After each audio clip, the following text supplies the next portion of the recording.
Genevieve is going to come and tell us about her business. Okay. I'm just gonna set this over here by my notes. Pardon me. Alright. The wireless. Okay. This is gonna be quite a handful because we've got this going on and this going on and this going on. Perfect. Okay. Let me just test that. Can you hear me? Yes. My name is Genevieve. I have a photography business in the Ridge, and I finally achieved a long-standing goal, took about 3 years, and self-published my first book, which would be the book that you're seeing on the table. Called Catchlight, Perspective Through, or it helps if I sorry, let me just move my stuff over here, okay. So it's Perspective Through an Optimistic Lens and True Story About a Heart Transplant. So I was just going to talk a little bit about it today, give you some information about it. So in the beginning, the subject of the book, there was me. If you couldn't figure this already. This was my high school crush. He was into music and skateboarding and all things awesome, and he was way cooler than me, so it was clearly not a match made in high school heaven. However, we grew up and met years later and got married and had a little girl, and about 3 months before this picture was 3 months after this picture was taken, something hit.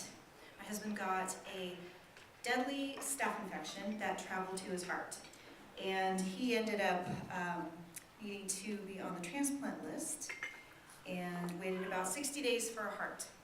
This was the first of 3 surgeries that, open heart surgeries that were required to repair the valve before finally just assessing that he needed a transplant. That was his last saving grace.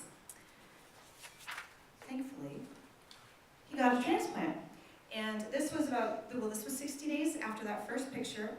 He lost a considerable amount of weight. He'd only had a week left to live at best. And the woman who saved his life, was 20 years his senior. Her name was Susan. So, yay. This is how Catchlight came about.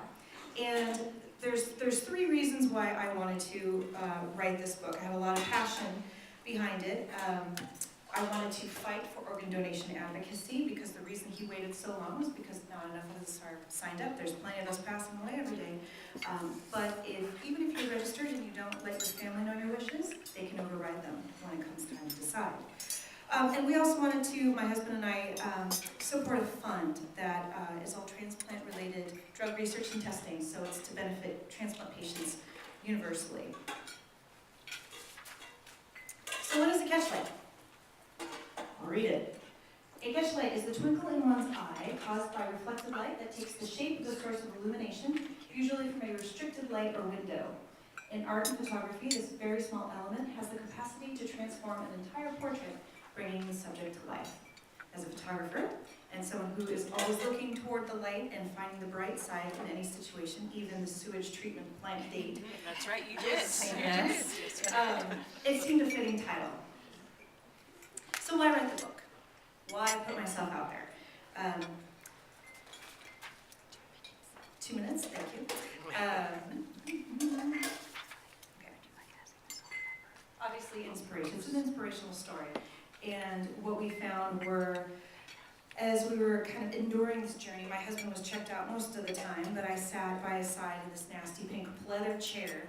It looks like if you look on the first page of the book, you'll see what I'm talking about. It was very uncomfortable, didn't recline.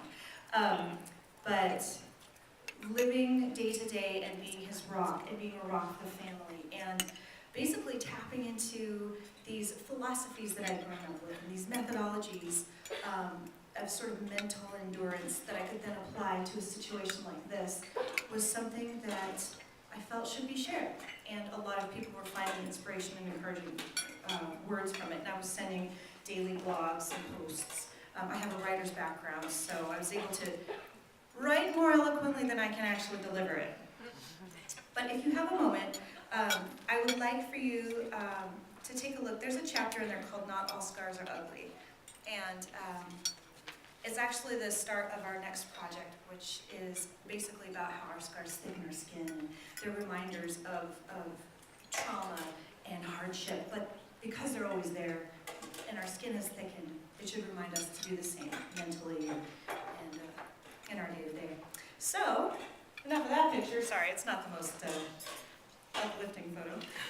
Self-empowerment was the other part of the book. And again, it's finding ways to find your inner Viking woman and endure and stay strong and tap into your inherent talents and use your resources that maybe you are so multi-talented in all these different areas, or maybe you don't think that you have any specific areas where you might be able to use those to overcome a situation like this.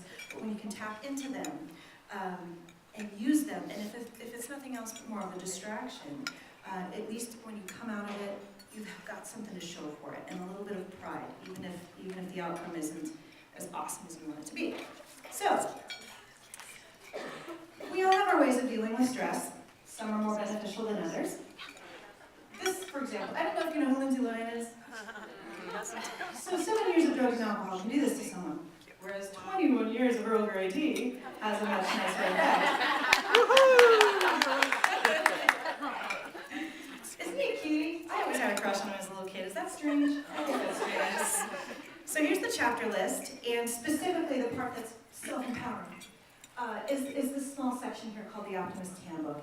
And it's got the chapter Not All Scars Are Ugly. Finding Bliss. Is that my 5 minute? That's it. Holy moly! Oh, but I have 1 more minute. No, you're done. No, remember? 6. You're done. Because I'm using my next. Yeah, no, it's done. That was 6 minutes? Yeah. Oh, poop! Yeah. Okay. Well, anyway. Please come to me at the end of the day. I do have some wholesale and direct purchase packages for any of you who have businesses or know